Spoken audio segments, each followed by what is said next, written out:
بسم اللہ الرحمن الرحیم نحمده ونصلي ونسلم على رسوله الكريم اما بعد فاعوذ باللہ من الشیطان الرجیم من جاء بالحسنة فله عشر امثالها وقال النبي صلی اللہ علیہ وسلم الکیس من دان نفسه وعمل لما بعد الموت صدق اللہ العظیم اللہم الہمنا رشدنا واعذنا من شرور انفسنا۔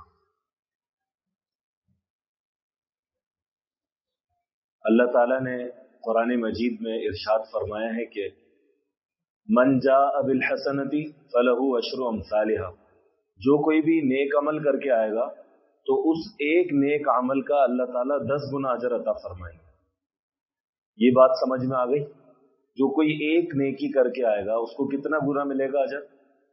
10 گنا اجر، یعنی 10 مرتبہ 10 ٹائم جس کو آپ کہتے ہیں۔ اللہ رب العزت نے یہ بات فرمائی کہ جو کوئی لے کر آئے گا، یہ نہیں فرمایا کہ کر کے آئے گا۔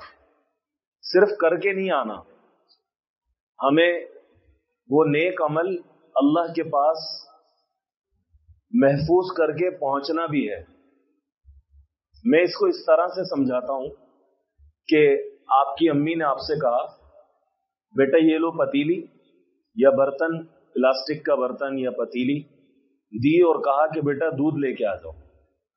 آپ نے دیکھا کہ اس پتیلی میں سوراخ ہے، تو آپ دودھ لینے جائیں گے؟ اس میں ہرگز نہیں جائیں گے۔ آپ کہیں گے امی اس میں تو سوراخ ہے، دودھ لے تو لوں گا، دودھ والا دودھ ڈال بھی دے گا، لیکن میں گھر تک پہنچوں گا تو دودھ بچے گا نہیں۔ لہذا آپ کو یہ ایسی پتیلی دیں جو صحیح ہو اور اس میں صحیح سالم یہ دودھ گھر تک پہنچ جائے۔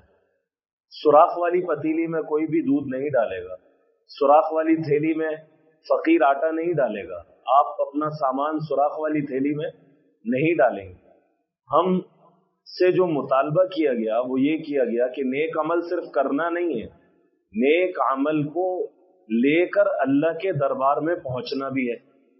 اب ہم روزہ بھی رکھتے ہیں، میں یہ بات اب سمجھانا چاہ رہا ہوں، بھائی باتیں نہیں کرو یہ بچے، آپ یہ نہیں سمجھو میں دیکھ نہیں رہا، میں سب کو دیکھ رہا ہوں، باتیں نہیں کرو، ایک ایک بات سنو غور سے۔ آپ لوگ چھوٹے ہو تو اسی انداز میں بات کر رہا ہوں۔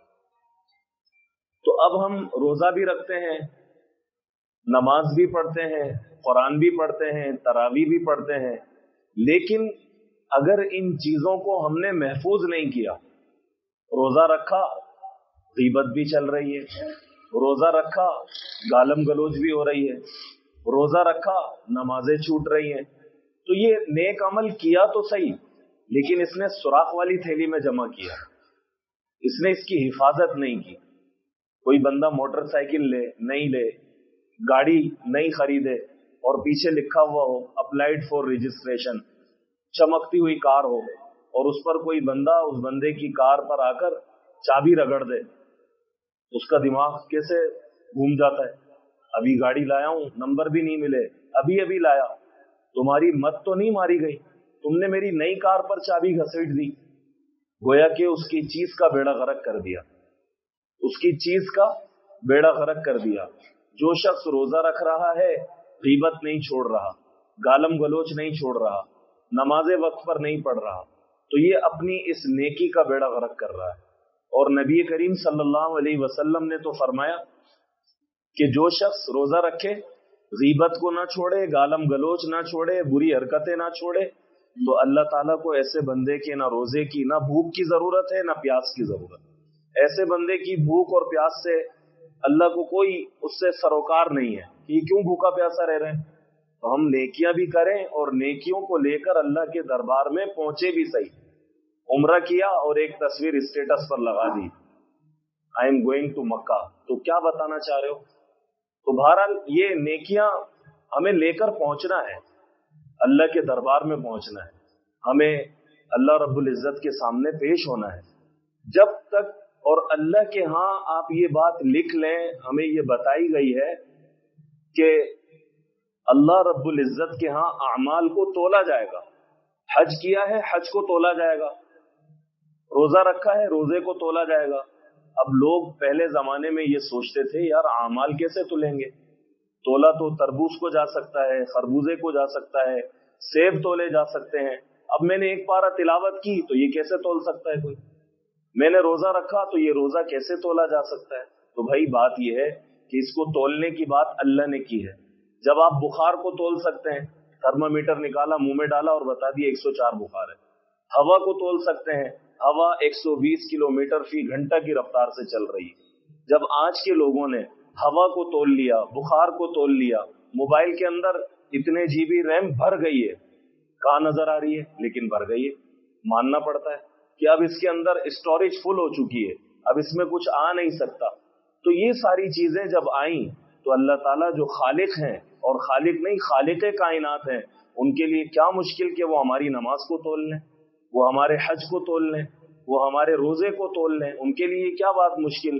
جب مخلوق نے اتنا کام کر لیا کہ ہوا کو تول لیا, بخار کو ناپ لیا, انہوں نے موبائل کے اندر معاملات کر لیے کہ اتنا بھر گیا اتنا رہ گیا, حالانکہ نظر نہیں آ رہا.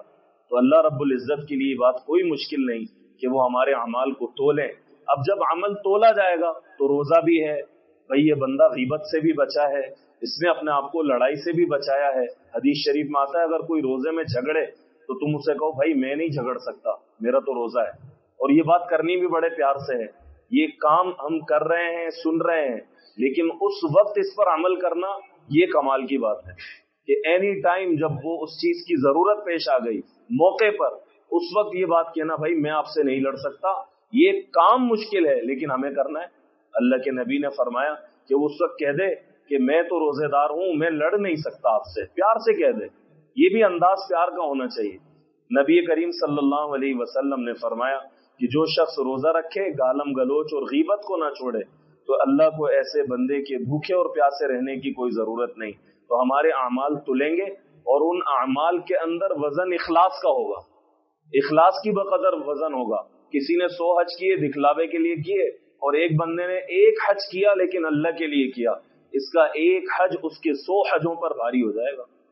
اس کا رمضان کے 30 روزے دوسرے اس بندے کے جو رمضان کے علاوہ بھی روزے رکھتا ہے لیکن دکھلاوے کے لیے رکھتا ہے, روزے کے جو آداب ہیں اس کا خیال نہیں رکھتا, تو اس کے روزوں کے اندر وزن بقدر اخلاص آئے گا. اللہ تعالی ہمیں ان باتوں پر کہنے سننے سے زیادہ عمل کی توفیق عطا فرمائیں. قاری زاہد صاحب کو بہت مبارک ہو, ان کے بچے معاویہ نے جو کل ہمارے سامنے ہاتھوں کا بچہ تھا, آج ماشاءاللہ تراویح پڑھاتا ہے. اللہ تعالیٰ اس بچے کو مزید ترقیاں دے. آپ لوگوں میں بھی جو بچے حافظ بن رہے ہیں, اللہ تعالیٰ ان کو بھی یہ دن دکھائے اور ان کو بھی یہ توفیق دے. اللہ تعالیٰ اس بچے کا سننا سنانا قبول فرمائے, اور ہمارے بچوں میں بھی اللہ تعالیٰ ہم سب کو یہ دن دکھائے. وآخر دعوانا الحمدللہ رب العالمین. دعا آپ کروائیں قاری صاحب. اللهم انت السلام ومنك السلام تبارك ربنا يا ذا الجلال والاكرام. رضينا بالله ربا وبالاسلام دينا وبمحمد صلى الله عليه وسلم رسولا نبيا. اللهم اعنا على ذكرك وشكرك وحسن عبادتك. اللهم اهدنا الصراط المستقيم صراط الذين انعمت عليهم غير المغضوب عليهم ولا الضالين. اے اللہ, جو کچھ قرآن مجید اس گھر میں پڑھا سنا گیا, اے اللہ اس کی برکتیں اس گھر پر نازل فرما, اس علاقے پر نازل فرما. اے اللہ اس قرآن کے انوارات, اس کی برکتیں ہم سب کو عطا فرما. اے اللہ خصوصاً اس بچے کے والدین کو عطا فرما, اس بچے کو اس کی برکتیں اور روحانیت عطا فرما. اے اللہ ان کے طفیل ہم سب کو بھی عطا فرما. اے اللہ قرآن مجید کے ساتھ ہمیں ذوق شوق اور قرآن مجید کے ساتھ محبت عطا فرما. اے اللہ ہمیں ہمارے بچوں کو خصوصاً قرآن مجید کا حافظ نہیں, قرآن مجید کا محافظ اور قرآن مجید کا ماہر بنا. اے اللہ ہمارے بچوں کو قرآن مجید کا ایک بہترین شغف عطا فرما, اس کی مہارت عطا فرما. اے اللہ اس مبارک مہینے کے اندر ہم سب کو اے اللہ نیکیاں کرنے کی توفیق عطا فرما, برائیوں سے ہم سب کی حفاظت فرما, برائیوں سے دور فرما, بیماروں کو صحت یاب فرما, مرحومین کی بال بال مغفرت فرما. اے اللہ اس بچے کے والدین حیات ہیں, ان کی عمر میں اضافہ فرما, برکت کے ساتھ اضافہ فرما, صحت کے ساتھ اضافہ فرما. اس کے جو دادا دادی فوت ہو گئے اور جو دوسرے دیگر اس کے رشتہ دار حیات ہیں اللہ صحت والی عمر عطا فرما، جو فوت ہو گئے ان کی قبروں کو جنت کا باغیچہ بنا، اے اللہ ہمارے مرحومین کی بھی قبروں کو جنت کا باغیچہ بنا، اے اللہ اس کا ثواب ہم سب کے تمام مرحومین کو پہنچا، اے اللہ محض اپنے فضل و کرم سے ہماری دعاؤں کو قبول فرما۔ وصلی اللہ وسلم علی حبیبہ الکریم وعلی آلہ واصحابہ اجمعین، آمین برحمتک یا